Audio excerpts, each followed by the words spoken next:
Irka, you make sure you keep your eye on Christ. You can't get anything done. Even your dreams will not come true without God's help. I felt the presence of Christ anytime I found myself in a situation where I wasn't sure what I was supposed to be doing.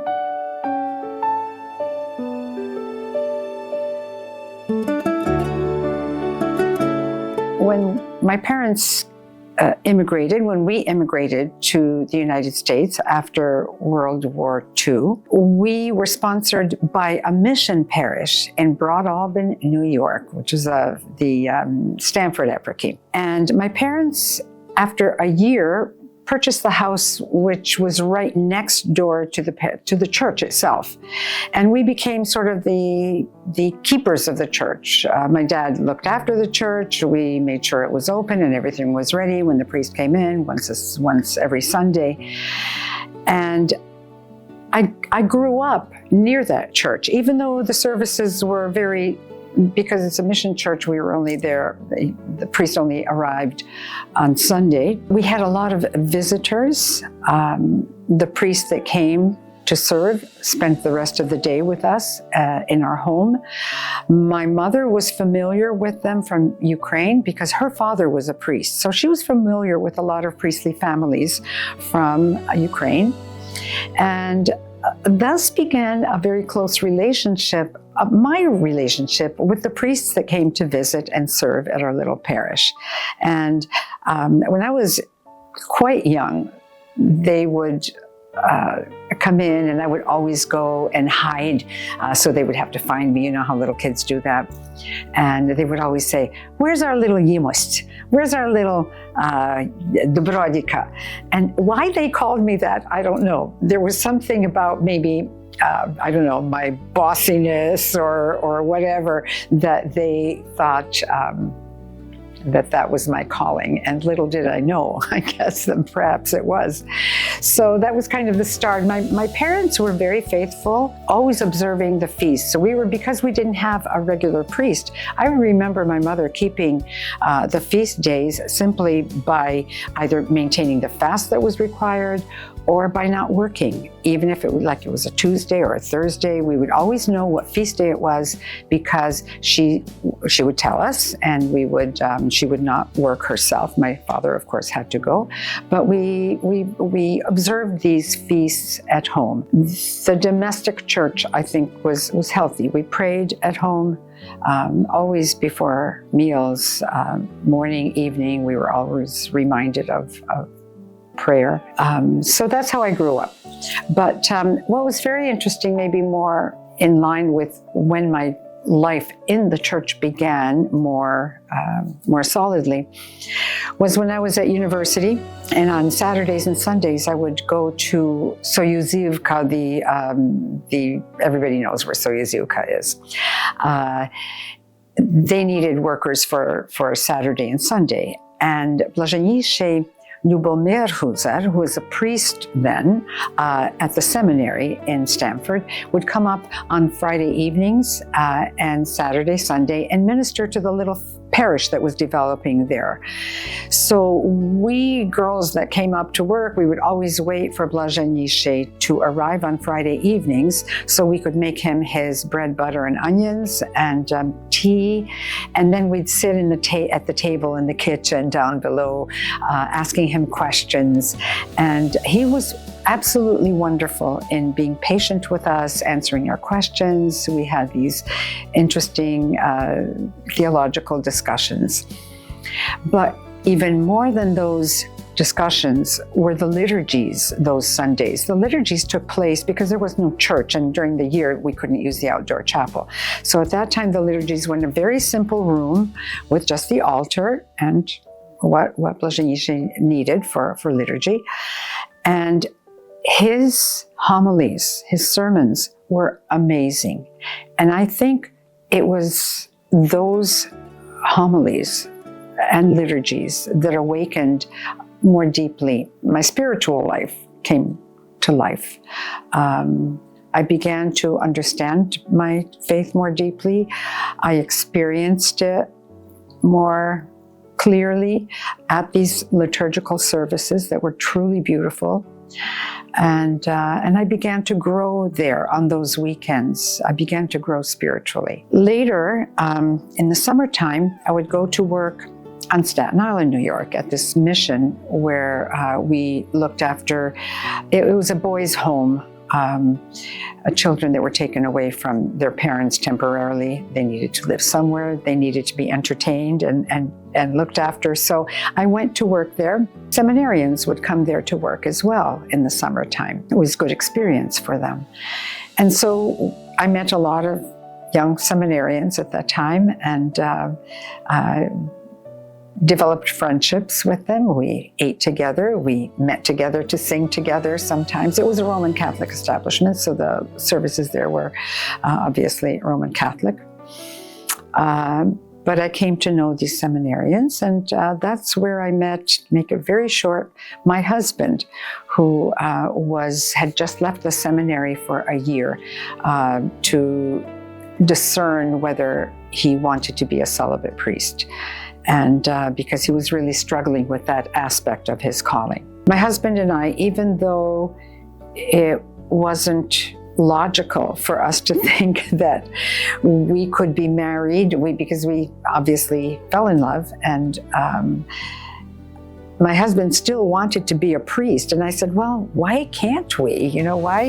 This is our tradition. We should look into it. And he already heard that the bishop in Canada, Bishop Isidore Boretsky, had sent one of his priests to, I think it was Romania, to be ordained, but that he was beginning to look at ordaining men in his eparchy, even though there was a ban on ordaining married men to the priesthood in all, not just North America, but everywhere outside of Ukraine. We took a risk, were married, and went to Toronto with the understanding that Bishop Isidore would consider ordination after a little while.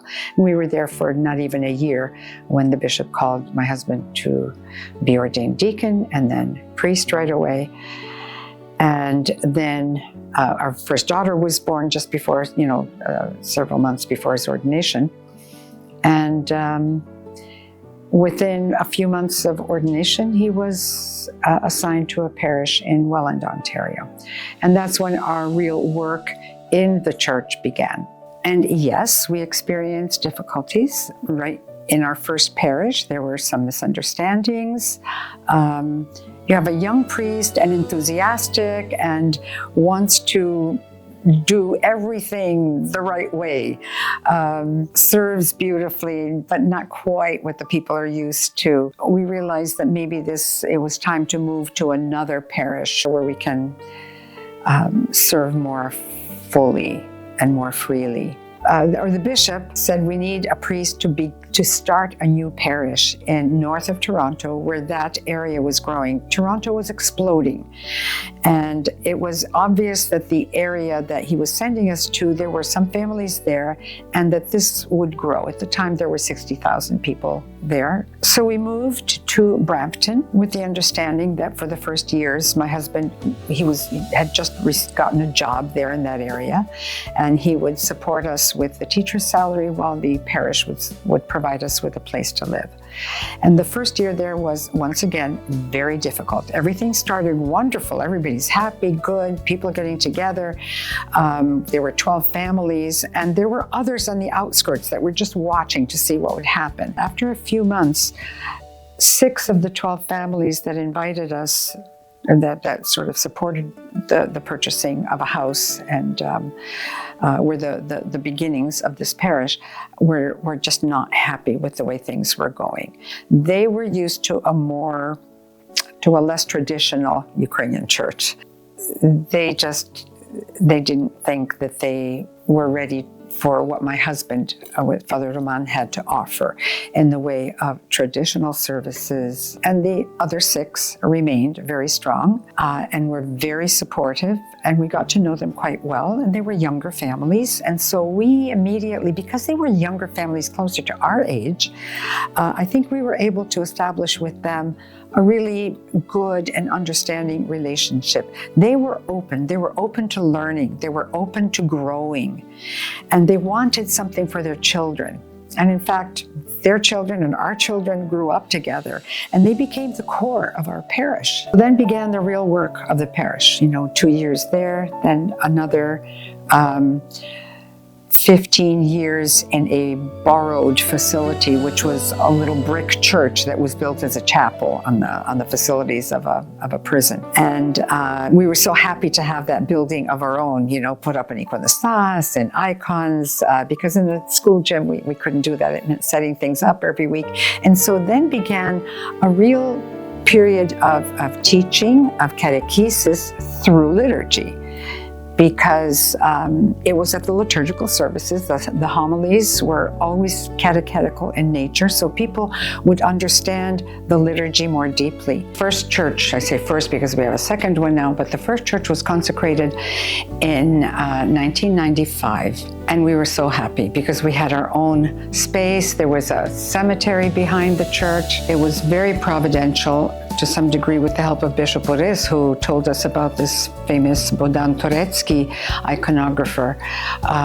And he came to us looking for work. When my husband saw what he does, there was no further interview. He painted the first 4 icons, the namisni ikone. We continued with the decorating of the church, the Pantokrator, then the walls, and that took, of course, many years. And everything was going really well. We built the parish house in 2011. At the end of that year, we moved into the parish house. By that time, all of our children were off on their own. So it was just my husband, Father Roman, and myself. And in a very good size building, because we wanted to be able to receive guests and family when they visited, and just to have a good solid building on the grounds for various uses. We weren't sure then how it would be used, but it became in very handy, because in 2014, on a coffee Saturday, very early in the morning, the alarm bells went off and the fire trucks came and the church burnt down completely. They say it burnt up. Saint Elias took it up in his chariot to the heavens. And looking at the flames and how they were constructed, you could almost see that image. That was a huge shock, and again, never something we envisioned we'd have to live through. We didn't even have time to cry, to be honest with you. That came way later, because there was no time. You just keep moving. People started arriving at the parish house, and this big house was filled wall to wall with people. And what to do? This is Saturday, the church is still burning. There's no hope of putting the fire out. There were various reasons. This is in the country, and the line where the water should have been pulled to use to put out the fire was frozen. It was an extremely cold winter, extremely cold. And so all of that was frozen, unable to use it. And I'm not even sure if it was unfrozen, if they could have rescued it at that point, because a wooden building, once the fire is up in the rafters, goes very quickly. What could not be rebuilt was the iconography, and that was a tremendous loss. My husband he's very positive in most cases, I would say. And he said right away, what shall we do? Let's have a Moleben of Thanksgiving to thank God for what we had and what we still have. And he kept repeating, the temple, the church is not the building, it's the people. But we had a Moleben of Thanksgiving, and there was no time to think. When you think, there's no time to fall into depression because there's work to be done. And so right away we had, in our parish, we had teachers and principals of schools. In the school where my husband and I worked, we had connections, and so we immediately arranged, because this was a Saturday, we had to have liturgy somewhere the next day. We couldn't do it in the house, it's too small. And we didn't have any things. So Ilya, right away, our son, our youngest, again, thank God he had things to do or he would have fallen apart. He went to neighboring churches, picked up what we needed for a liturgy. The next day, we were serving in the school gym. This big open space, people were coming in and, we had to set up an altar. Here we were sort of thrown back to the beginnings where we had to set up in the gymnasium every day. Now we're going, or every Sunday, now we're going to be setting up on Sundays in this large open forum. When you first walk in, it's almost like walking into the church. And our son Ilya made a very makeshift iconostas. People, as they were coming in, it was interesting. Our people came in, and you know how people have their favorite pews, but these people had their favorite place to stand, and they went just to where they always stand. So these habits were already made. I think having purpose, that the building was destroyed and somehow we're going to continue. We have to replace it. We have to, this is not the end of the parish. People's prayers, and because sometimes when something like this happens, you can't even pray. You just don't know what to say. But at those times when you can't pray, to some degree, you can feel more clearly the presence of Christ in this situation. It's really the prayers of others that upheld us. And we had so many emails, so many texts, so many letters of encouragement and of support. People that we didn't even know. Somebody from Japan sent us $500 to rebuild the new church. And I don't know, who is this? Every single church and denomination in Brampton, and there are many, they all came forward with their at the very minimum, their condolences and prayers. Others came with condolences, prayers, and cash, donations. Different groups, a choir that exists in the neighboring town that often would have, they would often perform the Messiah in our church, and they had a fundraiser for us. The Orthodox Church in Toronto, a group of those parishioners got together and arranged for a big fundraising dinner. We had the support. Blaženicki Sviatoslav came. He was visiting shortly after, when we hadn't even begun the rebuilding process. Everything was fenced off, and the columns that were charred but still standing, and the ashes and everything were there. He served a Paschal Moleben there, and it was very touching, very emotional for him and for all of us. But it was beautiful that we had the support of the leader of our church, who cried with us and who was with us at this time. There's a reason for everything happening. And I think in looking back at what happened, when it happened, and how it happened, I can see God's plan in all of this, because this wouldn't have happened without God allowing it to happen to some degree. And without God's continued support, God guided us to that point, and He continued to guide us after. Vladika Benedict likes to say, thank God for everything, the good and the bad, and for the joys and for the crosses. Because from everything there's benefit. After the fire, nothing seemed to be very disastrous after that. You kind of say, okay, we lived through that. You can live through anything. How did I find a balance? I don't know. I think it just came naturally to some degree. Our children were born very quickly, one after the other. And I was a little isolated in those days because we had no family in the area. There is that demand that you give to the children when they're very little. As they grow older, it's a different story. I couldn't spend all my time with the children, and that's good, because I think sometimes we can be overbearing and spend too much time with the children and not, the children have to be our number one, our husband and children, their health, their physical health, their spiritual health, their mental health has to be number one. My husband was very supportive of my teaching. He knew that it brought me joy. It was a perfect career for me because I was out at the same time the children were out, and I had vacations when the children had vacations, so I was with them. I really appreciated that part of my life, being able to get back into teaching, even though but it also required the children to help more. So the children had their duties.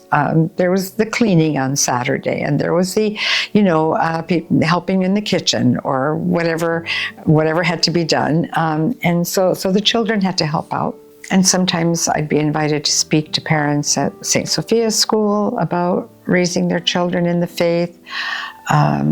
Or I was teaching in Ukraine. And when I went to Ukraine, he looked after the kids. He had his time to go to Ukraine as well. We said the success to our marriage is our separate vacations when we go to doing different things, because we each enjoyed slightly different activities, and that was good. We had a lot of time together as well, but with the family. But he was very supportive, and I think that's important for the priest to be supportive of his wife and her needs and her struggles. And in the new house that we built at the parish, I had a little room of my own where I had my icons and my books, and that's where, and my little library. And so the icons were there, and the chair was there, and I could sit in the chair and just sit and look at the icons if I was very tired.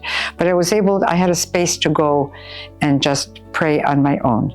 And I think those, my spiritual father helped me develop a good prayer life, and it's still changing, it's still growing, but I know from experience that the more solid your prayer life, the more peaceful you are internally.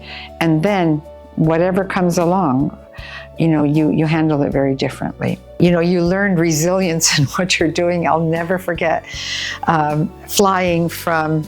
we flew to Kyiv, and then we had to fly to Donetsk.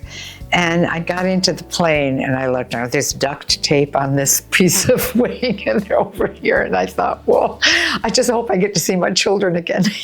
You learn through these experiences that you don't get anything done without God's help. And there was an absolutely wonderful experience. Absolutely wonderful. You meet holy people out there who are materially poor, but spiritually rich. And it was a joy to be with them, a joy to work with them. It was extremely fulfilling. I think what was very hard on the children was moving around a lot. That was something that was difficult. My heart goes out to clergy and their families who are moved every few years, every 5 years. You can't do that to a family. It's very unjust and very unhealthy.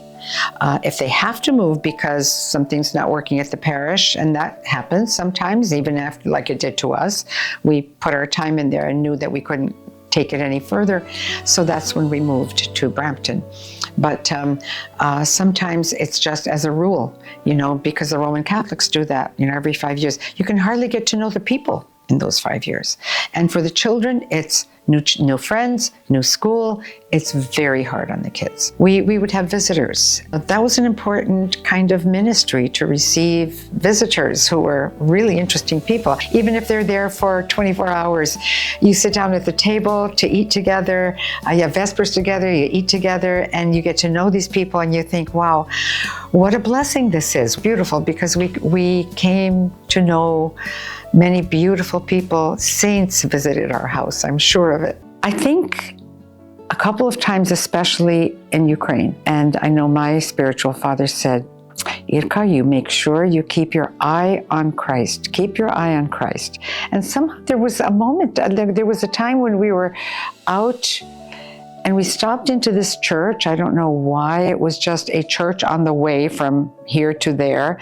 And we stopped and stepped inside. There was a church service going on, and it was extremely crowded, and it was kind of noisy. People were talking at the back a lot. And I thought, well, that's very strange. And I just didn't know why. I thought to myself, why am I here? And I looked through the crowds of people, and I saw The only thing I could see up front was the icon of Christ, the face of Christ. And I remembered Father's words. He said, remember, just keep your eye on the Lord, keep your eye on Christ. And there was my eye on Christ. And I thought, oh, I'm here for a particular reason. When did I feel the presence of Christ? You know, after being in Donetsk and meeting with the people there and many others, and just realizing what a hard life people had in Ukraine, and feeling deeply for them, and feeling how unjust it was that they should be suffering what they are suffering, but at the same time to also be exposed to the beautiful joy in their life as well, because in their suffering they still experience joy. I felt the presence of Christ anytime I found myself in a situation where I wasn't sure what I was supposed to be doing. And then another time, I would say also when our church burnt down. But I would say more than any time, when my husband was diagnosed with cancer, and we knew, and even though they didn't say this, he and I both knew that this was not going to go well. Shortly, about a month after Easter, in June, after he had not been feeling well and it was getting worse and worse, and we finally got a diagnosis.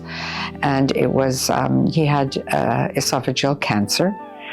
And so the decision was to simply do what was possible to keep him comfortable and with us as long as comfortably possible. And somehow when we knew that this is what is before us, there was an incredible peace interior. And that was Jesus walking with us. It was a very strong sense of Christ's presence at that time, through the illness and through the funeral. The children were all there, the whole family. I think what a blessing, you know, that they were all there, all the grandchildren. And they were with their grandfather, loving him and being with him and kissing him even after he died. You know, they weren't afraid. So they had an experience of death that was very positive. So the timing of all this was so good. And my husband, always very humorous, would say, well, when we actually thought he would live a little bit longer. It went much faster than we thought. But he says, I have to die when it's okay for people to park on the lawn, because there's going to be lots of people and there will be no parking. So this was his concern, because in the spring and winter, I mean, the ground gets soft. And so, as always, he got his wish. and you know, the humor was always there to the end. My children and grandchildren, they lost their father and grandfather. I lost my husband. But the parishioners, I came to realize too, they went through a very serious period of grief because they lost their spiritual father. That was a big loss for them. I grieved with them, their loss, and they with me. But always, I must say that peace that came from God, that came from Christ, from the Holy Spirit, it's amazing how that changes you. And what our parishioners did for us. They fed us. I don't know how they managed to put together a kind of trizna, a kind of feeding of the people that came. There were over 1,000 people at the funeral, I think, that came the night before that day, and people had to be fed, and they somehow managed it. I still don't know how. And that was the result of many years of building community, and that community then is with you. I would say probably the most valuable thing they can do is to develop a prayer life, a good, solid, both liturgical and personal prayer life. To learn to discern what is God's will for them, because God knows what's best for us. He was with us from the first moments in the womb of our mothers. He knows what's best for us. And so we need to learn to discern what it is that God wants from us. To realize that you can't get anything done. Even your dreams will not come true without God's help. And I would say to not be afraid to do something different than what everybody else is doing.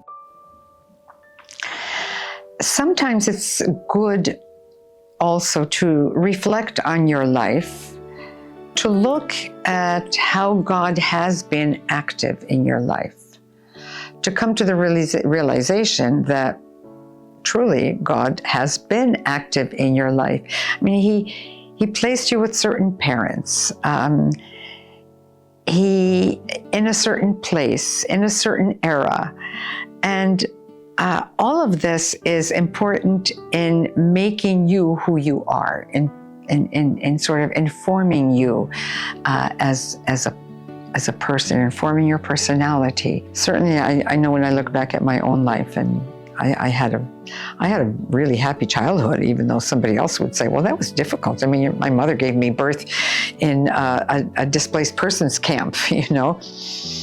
Often when we do pro-life talks, I say she had a perfect reason to eliminate me, you know, but she didn't. And I learned a lot from my mother about resilience and about being, you know, being with God, letting God guide.